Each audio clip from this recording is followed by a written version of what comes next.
Muy bien, hermanos, muy buenos días. Dios les bendiga a todos. ¿Cómo comenzamos la reunión? Orando. Señor, gracias te damos por este privilegio, esta oportunidad, esta posibilidad, Señor, que tú hoy nos has dado, Señor, nos has permitido, nos has convocado, Señor, para reunirnos y poder escuchar tu voz, tu palabra, tu enseñanza, Señor.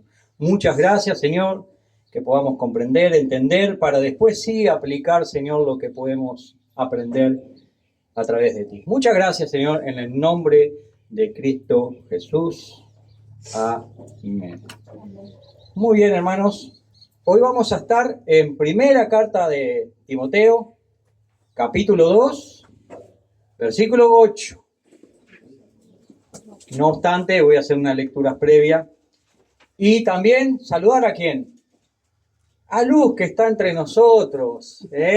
Si bien es el primer día que está, digamos, en la reunión principal como Iglesia Cristiana Berea, ella asiste a las reuniones de los jóvenes, ¿verdad? ¿Es así, Luz? Sí. Muy bien. ¿Y qué nombre que tiene usted? Luz. ¿Verdad? Y es a eso que Dios nos invita cuando conocemos su palabra, que seamos luz en esta tierra. Su nombre en el idioma original significa Fox. ¿Cómo Fox? De ahí viene lux, luz. Fósforo. ¿Por qué? Porque en la antigüedad no había luz eléctrica. Había fogata. Fósforo. Se encendía la luz para alumbrar en lugar oscuro. Eso es lo que significa su nombre.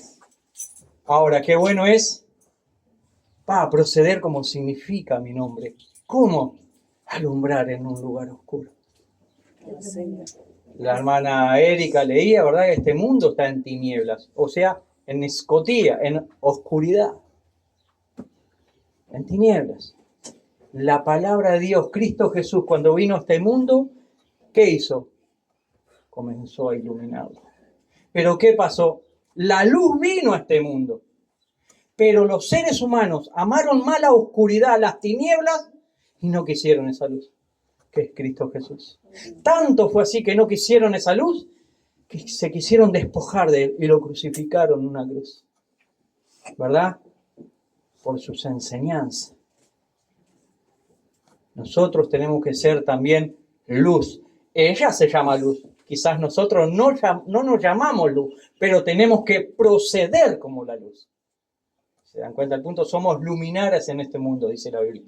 Luminares, somos luz, somos pequeños focos de luz. Donde usted camina, un foquito de luz. Un foco. Fox, luz.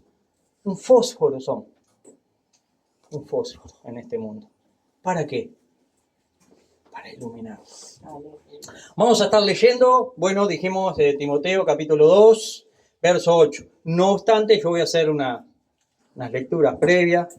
Me gusta leer muchos versículos, ¿verdad? Dice Efesios 6, del 17 voy a leer hasta el 19. Tomad el yelmo de la salvación y la espada del Espíritu, que es la palabra de Dios.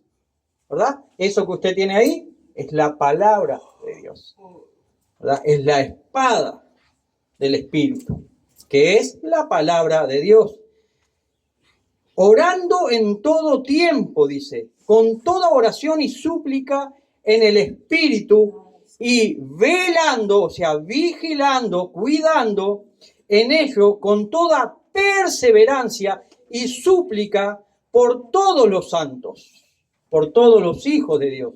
Y por mí, dice el apóstol Pablo, y por mí, a fin de que al abrir mi boca me sea dada palabra para dar a conocer con denuedo el misterio del Evangelio, por el cual soy embajador en cadenas, o sea, preso, ¿no? Él estaba encadenado porque estaba preso, por predicar la palabra de Dios, porque el mundo no la quería oír. Lo mismo que hoy.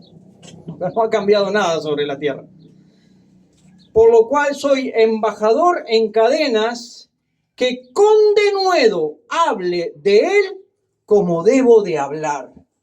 Tremendo. La palabra denuedo es la palabra parresía, es la palabra griega parresía. ¿Qué es denuedo? Usted habla con tal elocuencia, con tanta sabiduría, con tanto poder de Dios, conocimiento de Dios, que el que no quiere aceptar la palabra de Dios se va a embroncar por ahí con usted y va a querer inclusive perseguirlo y matarlo. La palabra parresía significa jugarse la vida en medio de un mundo oscuro. Eso es lo que significa la palabra griega, parresía. Jugarse la vida por su Señor. Vamos al texto que leyó nuestra hermana Carolina, ¿verdad? Filipenses 1:6, es un texto muy conocido, que dice, estando persuadido de esto. ¿De esto qué? De la palabra de Dios. Que el que comenzó en vosotros, en ustedes, en mí, en usted, la buena obra, la perfeccionará hasta el día de Jesucristo. ¿Qué obra comenzó Cristo Jesús en nosotros? Una nueva vida.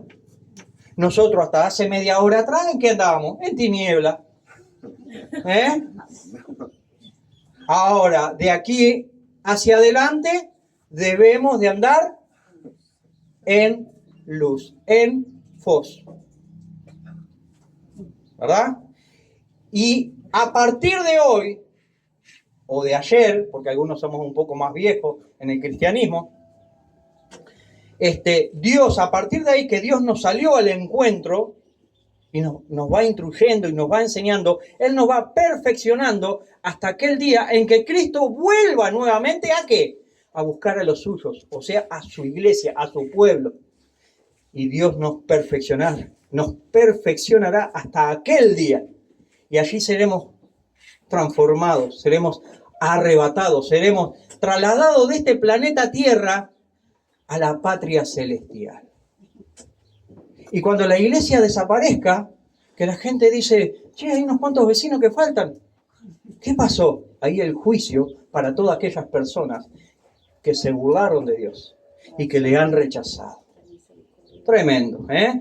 Estando persuadido de esto, que el que comenzó en vosotros, en ustedes, en mí y en usted, la buena obra, es la obra de salvación, la perfeccionará hasta el día de Jesucristo.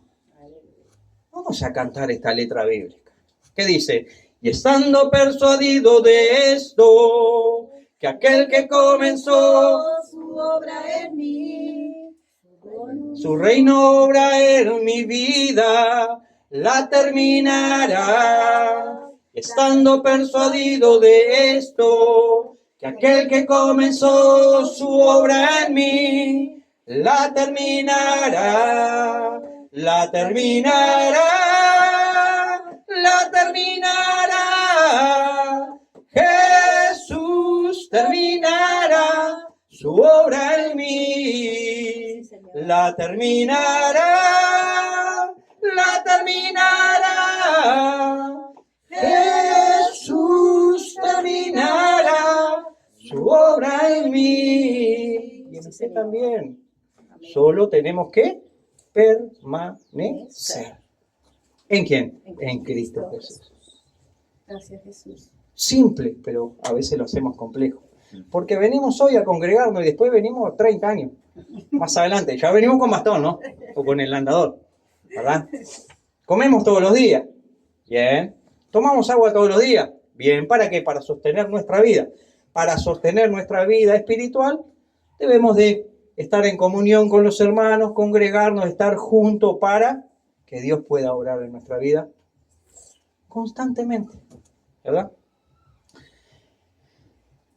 Habíamos dicho, primera de Timoteo, ya lo habíamos visto el domingo pasado y el anterior, ¿verdad? Capítulo 2, y habíamos leído en primera instancia del versículo 1 al versículo 8.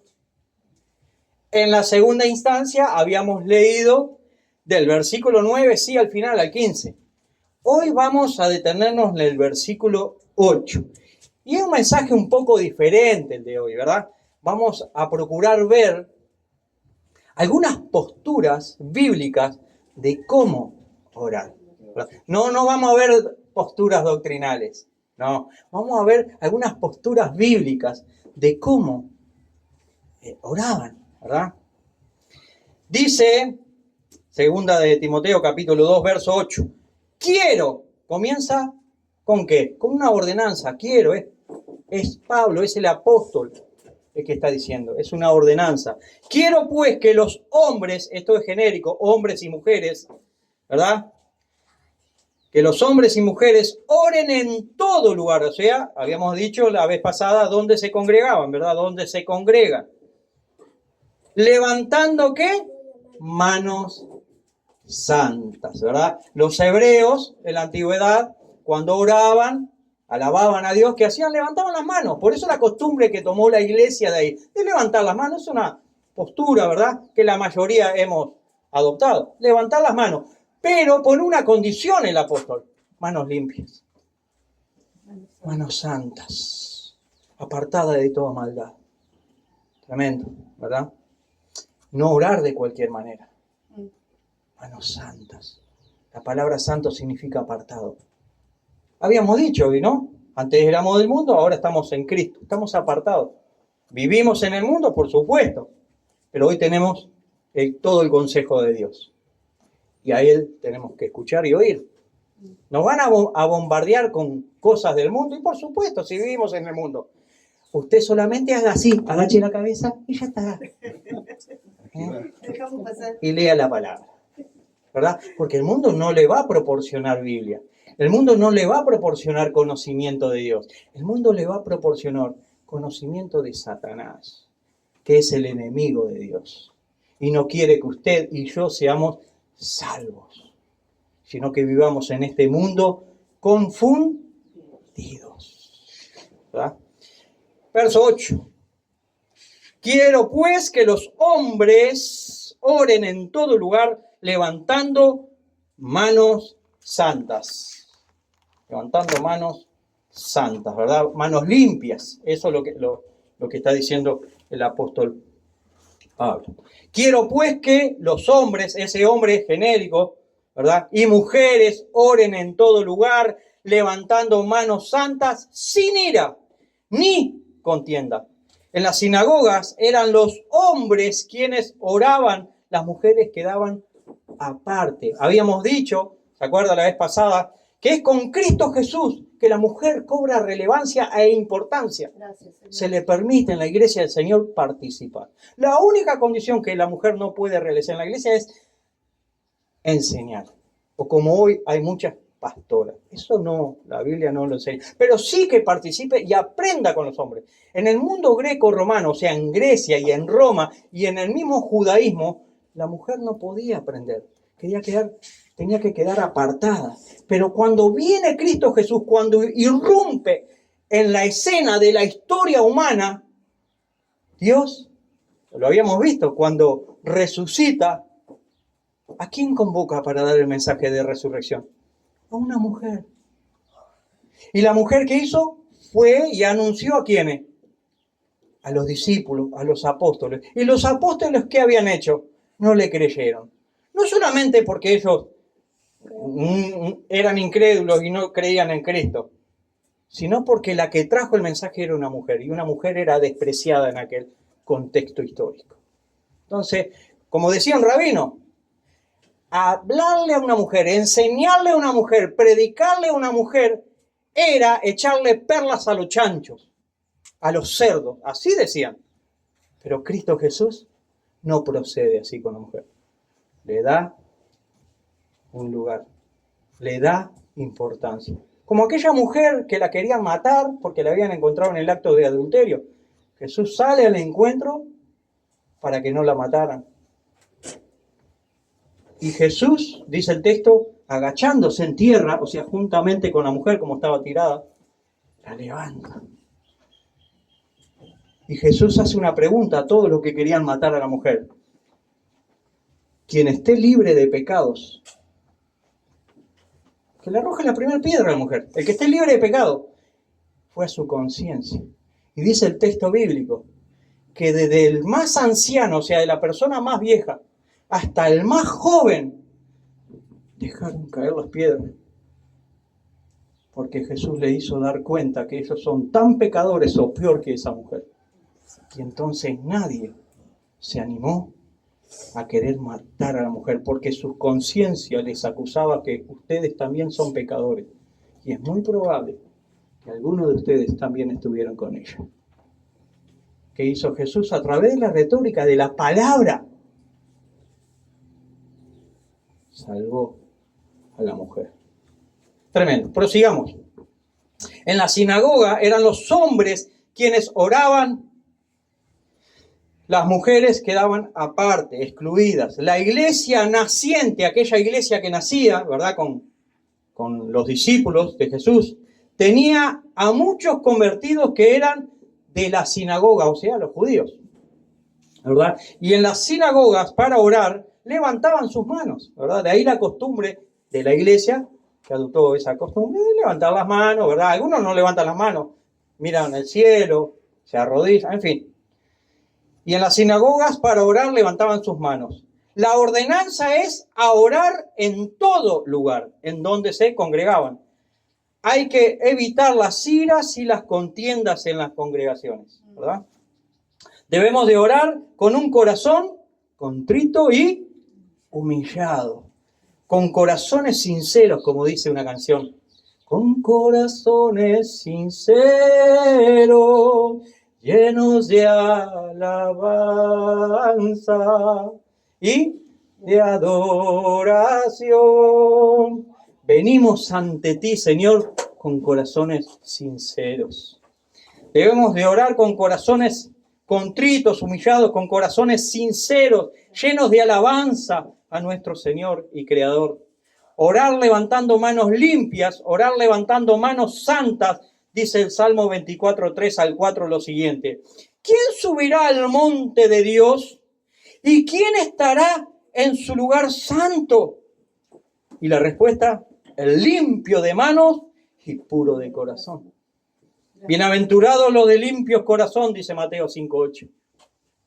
El Sermón del Monte. El apóstol Pablo comienza diciendo, quiero pues que los hombres y mujeres oren en todo lugar, levantando manos limpias, manos santas, sin ira y ni contiendas. Quiero es una ordenanza, porque tenemos que tener presente que el que está escribiendo es un apóstol. Entonces, cuando un apóstol da instrucciones, se convierte en ordenanza. Pablo no está sugiriendo, Pablo está ordenando. Sugerir es si te animás y ordenar es hacerlo. ¿Se da cuenta la diferencia? Hay formas y pautas bíblicas como la que Pablo indica aquí levantando manos santas. O sea, hay formas y pautas bíblicas para orar, de cómo hacerlo. ¿Ya? Acá vemos levantando manos limpias, santas. No tendremos que entrar a la congregación peleando, no. Y después alabar a Dios, no. Estar bien con nuestros hermanos y adorar a nuestro Dios juntos. ¿Hay una postura física de cómo orar, hermanos? ¿Hay pautas de cómo hacerlo en la Biblia? ¿Hay alguna indicación bíblica de cómo orar? Hermanos, veamos algunas posturas de cómo algunos oraban en la Biblia. Ahora, respondiendo, sí, hay una pauta bíblica acá, ya lo estamos leyendo. Levantando manos limpias. Hay pautas de cómo hacerlo, ¿verdad? Usted puede orar de pie, golpeándose el pecho. Lucas 18:3 dice, ¿se imaginan una hermana así, no? Mas el publicano, estando lejos, no quería ni aún alzar los ojos al cielo, sino que se golpeaba el pecho diciendo, Dios, sé propicio a mí, pecador. El hombre se golpeaba el pecho cuando vio a Jesús, reconoció que era pecador y quería que lo salvara, que lo sanara, ¿verdad? También podemos ver arrodillado con el rostro entre las rodillas. Primera de Reyes 18:42 dice lo siguiente: Acab subió a comer y a beber, y Elías subió a la cumbre del Carmelo, o sea, una montaña que se llamaba el Carmelo, y postrándose en tierra, puso su rostro, su cara, entre las rodillas. ¿Para qué? Para orar. También vemos de pie, 1 Samuel 1:26 dice: y ella dijo: oh Señor mío, yo soy aquella mujer que estuvo aquí junto a ti orando a Dios. ¿Verdad? Tenemos otro versículo también para ver que oraban en pie. Y cuando ores, no seas como los hipócritas, porque ellos aman el orar en pie en las sinagogas y en las esquinas de las calles. Tremendo, ¿no? O sea que tenemos que orar con un corazón contrito y humillado, no como los hipócritas. ¿Verdad? Estamos viendo de pie, de rodilla con el rostro entre las rodillas, y orar postrado con el rostro en tierra. O sea, diferente, ¿no? Dice Génesis 17:3. Entonces Abraham se postró sobre su rostro y Dios habló con él. Tremendo. Podemos ver también en Números 16:45 que dice: apartaos de en medio de esta congregación y los consumiré en un momento. Y ellos se postraron sobre su rostro. ¿Por qué? Porque venía la ira de Dios a ese lugar por la mala actitud, pero se compungieron enseguida y ellos se postraron sobre su rostro. A orar, a clamar. Deuteronomio 9:18 dice: y me postré delante de Dios como antes.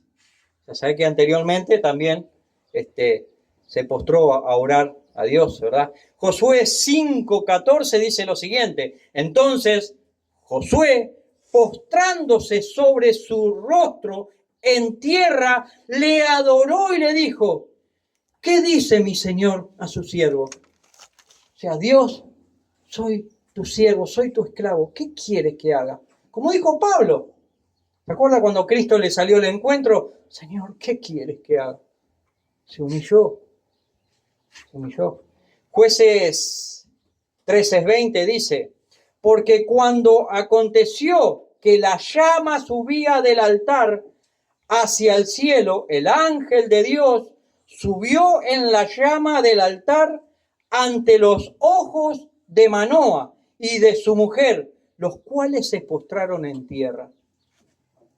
Nehemías 8:6 dice lo siguiente: bendijo entonces Esdras a Dios, Dios grande, y todo el pueblo respondió: amén, amén, alzando sus manos, y se humillaron y adoraron a Dios inclinados a tierra. Lo que estamos viendo son posturas de cómo oraban, que podemos encontrar en la Biblia, ¿no? Ezequiel 9:8 dice lo siguiente: aconteció que cuando ellos iban matando y quedé yo solo, me postré sobre mi rostro y clamé y dije, claro, venía el ejército enemigo y venían matando a todos y quedó él solo. Dios, ayúdame, no salgo de esta. Por eso, ¿qué hizo? Ah, Señor Dios, ¿destruirás a todo el remanente de Israel, derramando tu furor sobre Jerusalén? Tremendo, ¿no? Lo leo otra vez. Y aconteció que cuando ellos iban matando ese ejército enemigo y quedé yo solo, me postré sobre mi rostro y clamé. Claro, no te quedaba otra. Estás rodeado. La única esperanza, el de arriba, Dios, el Creador. Lucas 5:12 dice: sucedió que estando él en una de las ciudades, se presentó un hombre lleno de lepra, el cual, viendo a Jesús, se postró con el rostro en tierra y le rogó, diciendo: Señor, si quieres, puedes limpiarme. Hay muchos hoy que no oran rogándole a Dios, sino reclamándole. No, Señor, No, Dios es Dios. Dios no nos va a pedir permiso a nosotros. Es si Él quiere. ¿Se da cuenta la diferencia? Este hombre rogó a Dios. Fue humilde. Lucas 17:16 dice, y se postró rostro en tierra a sus pies y dándole gracias, y este era samaritano. Bueno, este texto está para verlo cuando dice, y este era samaritano. Eso para hacer un estudio está muy bueno. Apocalipsis 11:16 dice, y los 24 ancianos que estaban sentados delante de Dios en sus tronos se postraron sobre sus rostros y adoraron a Dios. Ahora vamos a ver oraciones con las manos extendidas hacia el cielo. Éxodo 9:29 dice, y le respondió Moisés, tan pronto salga yo de la ciudad, extenderé mis manos a Dios y los truenos cesarán y no habrá más granizo para que sepas que de Dios es la tierra. Tremendo. Primera de Reyes 8:22 dice, luego se puso Salomón delante del altar de Dios en presencia de toda la congregación de Israel y extendiendo sus manos al cielo. Salmo 141:2 dice, suba mi oración delante de ti como el incienso, el don de mis manos, como la ofrenda de la tarde. Lamentaciones 3:41 dice, levantemos nuestros corazones y manos a Dios en los cielos. Habacuc 3:10 dice, te vieron y tuvieron temor los montes, pasó la inundación de las aguas, el abismo dio su voz, a lo alto alzó sus manos. O sea que la naturaleza, personificó la naturaleza acá, ¿verdad? Que los montes, los bosques también levantaron, estaba hablando metafóricamente, ¿verdad? Te vieron y tuvieron temor los montes, o sea, las montañas. Pasó la inundación de las aguas, el abismo dio su voz, a lo alto alzó sus manos. Tremendo. Si la naturaleza, metafóricamente hablando, exalta a Dios, ¿cómo no vamos a hacerlo nosotros su creación? Y sus hijos. Porque no solamente somos creación de Dios, porque el que no cree en Dios es creación de Dios, solo que no busca a Dios, sino que le rechaza. Pero nosotros somos sus hijos, claro que tenemos que levantar manos santas. Lucas 24:50, no, a ti no, Lucas. Lucas 24:50 dice, y lo sacó fuera hasta Betania y alzando sus manos los bendijo. Primera de Timoteo, o casualidad, justo el verso en el que nos estamos apoyando, 2:8, el mismo versículo que estamos tratando dice, quiero pues que los hombres y las mujeres oren en todo lugar levantando manos santas. Ahora vamos a ver, orar con la cabeza inclinada, que mucho lo hacemos en la congregación, ¿sí o no? ¿Verdad? Y me incliné y adoré a Dios y bendije a Jehová Dios de mi señor Abraham, que me había guiado por camino de verdad para tomar la hija del hermano de mi señor para su hijo. Esto fue cuando un siervo de Abraham le mandó a buscar a una pariente para que se case con su hijo. Y ese siervo que hizo, adoró a Dios para que se lleve a cabo la voluntad de Dios, ¿verdad? Segunda de Crónicas 29:30 dice lo siguiente, entonces el rey Ezequías y los príncipes dijeron a los levitas que alabasen a Dios con las palabras de David y de Asaf, vidente, y ellos alabaron con gran alegría y se inclinaron y adoraron. Lucas 24:5 dice, y como tuvieron temor, bajaron el rostro a tierra. Tremendo, se humillaron. Orar de rodillas. Esto también muchos se arrodillan para orar, ¿verdad? Salmo 95:6 dice, venid, adoremos y postrémonos, arrodillémonos delante de Dios, nuestro Hacedor. ¿Sabe que Dios nos fabricó, no? ¿Verdad? Dios nos fabricó, Dios nos hizo, Dios nos creó. Entonces, ¿qué tenemos que hacer? Adorarle. Gracias a Dios por mi existencia.